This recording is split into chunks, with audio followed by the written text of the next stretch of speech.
नमस्कार दोस्तों।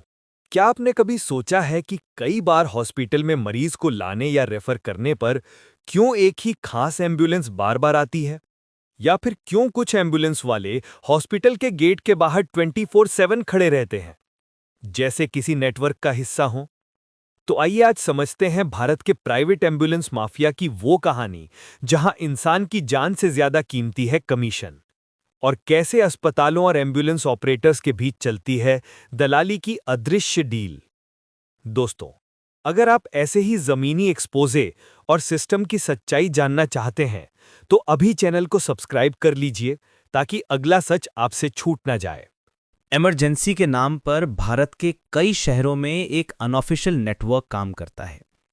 ये वो प्राइवेट एम्बुलेंस सर्विसेज हैं जिनका कोई रेगुलेशन, कोई स्टैंडर्ड, कोई ट्रैकिंग सिस्टम नहीं। लेकिन हर बड़े अस्पताल के पास इनकी परमानेंट पार्किंग होती है। मरीज चाहे एक्सीडेंट से आया हो या कार्डियक अरेस्ट से, सबसे पहले पहुंचता है एम्बुलेंस वाला और फिर उसके जरिए मरीज पहुंचता है स्पेसिफिक हॉस्पिटल तक। यानी कमीशन बेस्ड रेफरल सिस्टम, जहां पेशेंट नहीं, प्रॉफिट डिसाइड करता है कि किसको कहां ले जाया जाए। कई रिपोर्ट्स और ग्राउंड लेवल इन्वेस्टिगेशन में ये बात सामने आई है कि दिल्ली, लखनऊ, देहरादून जैसे कई शहरों में एक प्राइवेट हॉस्पिटल एम्बुलेंस ऑपरेटर को हर ब्रॉड पेशेंट पर 500 रुपये से लेकर 2000 रुपये तक का कमीशन देता है। और अगर मरीज को आईसीयू बेड या वेंटिलेटर रेफरल के साथ लाया गया हो तो ये कट 5000 तक पहुंच जाता है।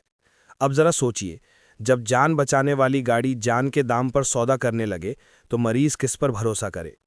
पर इस पूरे रैकेट में 108 या सरकारी एम्बुलेंस को पूरी तरह साइडलाइन नहीं किया जा सकता, क्योंकि 108 भले ही फ्री पब्लिक सर्विस है, लेकिन उसके एसओपी के मुताबिक उसे किसी प्राइवेट हॉस्पिटल में मरीज ले जाने की अनुमति नहीं होती।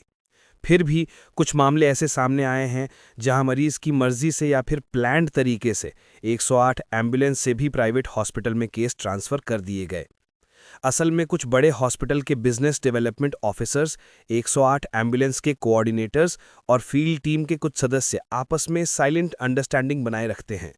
यहां तक कि कई बार इन हॉस्पिटल्स के एनुअल गेट टुगेदर इवेंट्स या स्टेक होल्डर मीट्स में भी 108 नेटवर्क के कुछ प्रतिनिधि मौजूद रहते हैं, जहां अनौपचारिक तरीके से ये बिजनेस इक्वेशंस तय होते हैं।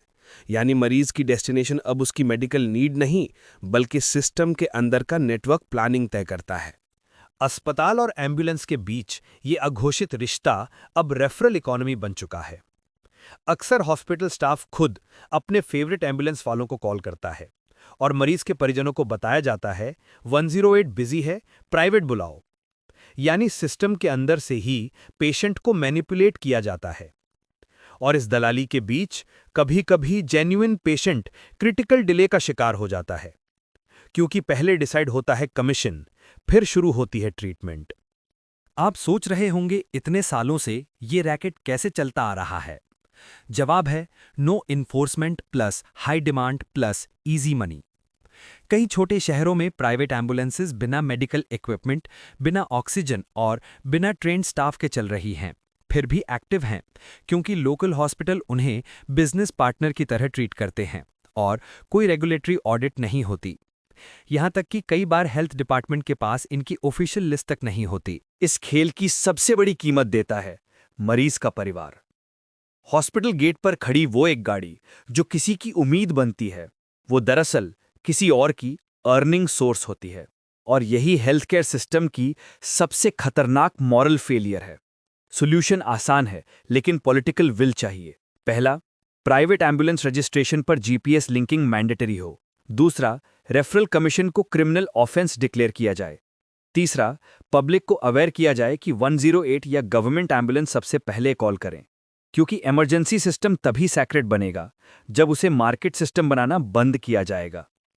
अगर आप चाहते हैं कि इस तरह की एक्सपोज सीरीज और भी मजबूत बने, तो वीडियो को लाइक करें, अपने शहर के लोगों से शेयर करें और चैनल को सब्सक्राइब जरूर करें, क्योंकि अगला एपिसोड खुलासा करेगा कि इंडिया को नेशनल एम्बुलेंस पॉलिसी की जरूरत क्यों है। मिलते हैं अगले सच में।